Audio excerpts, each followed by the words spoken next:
हम सबके मध्य में महामंडलेश्वर श्री श्री 1008 स्वामी श्री कृष्णानंद जी महाराज विराजे हैं। हम चाहेंगे कि आप महाराज जी को तो हम लोगों को सुनना ही है। आप संभवतः जड़खुर गोधाम में प्रथम बार पधारे हैं। यहाँ पूज्य महाराज श्री के द्वारा स्थापित ब्रजमंडल की अतिशय सुंदरतम गौशाला और आप अभी गोष्ठ का दर्शन करेंगे तो आपको खूब प्रसन्नता होगी। आप पधारे तो जड़खुर गोधाम को आपका आशीर्वाद प्राप्त हो, ऐसी आपके चरणों में प्रार्थना है। आपका थोड़ा आशीर्वाद हम सबको मिले। ओम नमः शिवाय गुरवे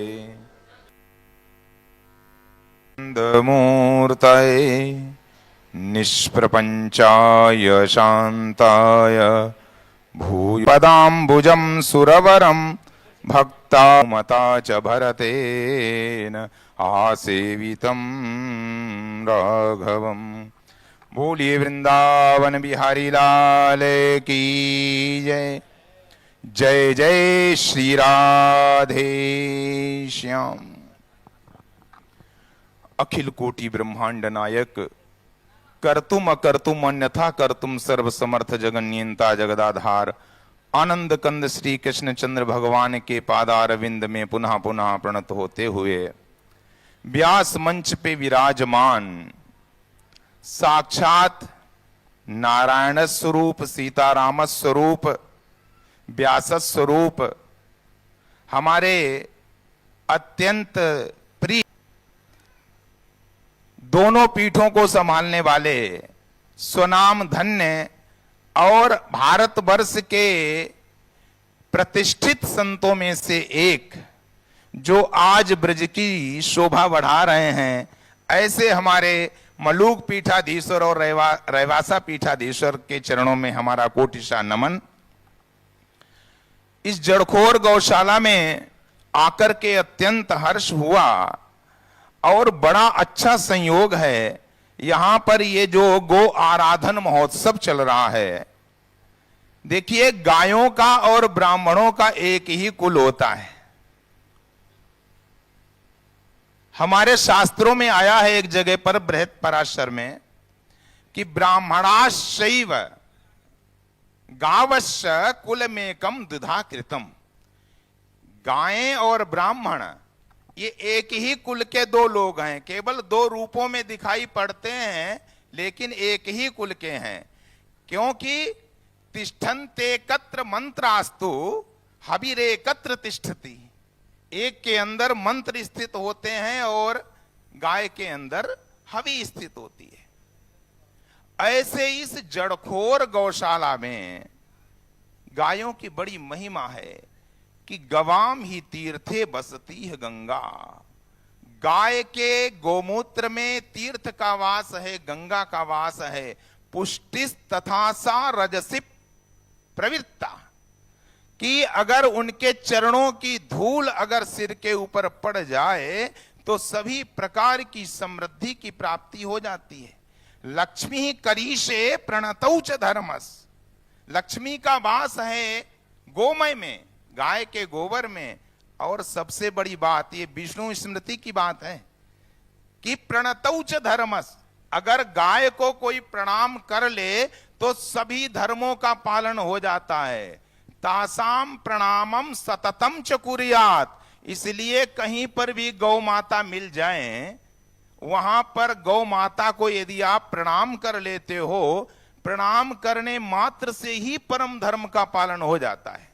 ऐसा विष्णु स्मृति में आया। आज इतना अच्छा संयोग है कि ऐसे महापुरुष के सानिध्य में बैठ करके श्रीमद् भागवत महापुराण की कथा सुनना, ये हम सबके लिए बहुत ही मतलब ये दुर्लभ संयोग है।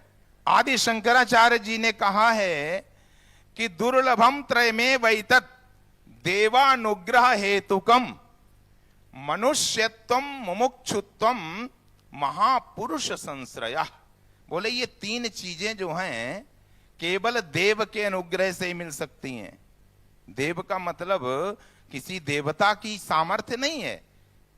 देव शब्द जो है एक दिबु धातु से बनता है। दिबु बिजकीषा क्रीड़ा द्युति मोद मद गतिशु आदि अर्थों में प्रयुक्त होता है। तो देव का मतलब यहां पे क्या होगा? द्योतनात्मकत्वात् प्रकाशात्मकत्वात् देवः तस्य अनुग्रह हेतुर यस्मिन् तद देवानुग्रह हेतुकम। यानी जहां सूर्य चंद्रमा का प्रकाश भी नहीं पहुंचता है, हमारी श्रुतियां कहती हैं न तत्र सूर्यो भाति न चंद्र तारकम नेमा विद्युतो भांति कुतो यमग्नि। जो स्वयं प्रकाश है वो देव है।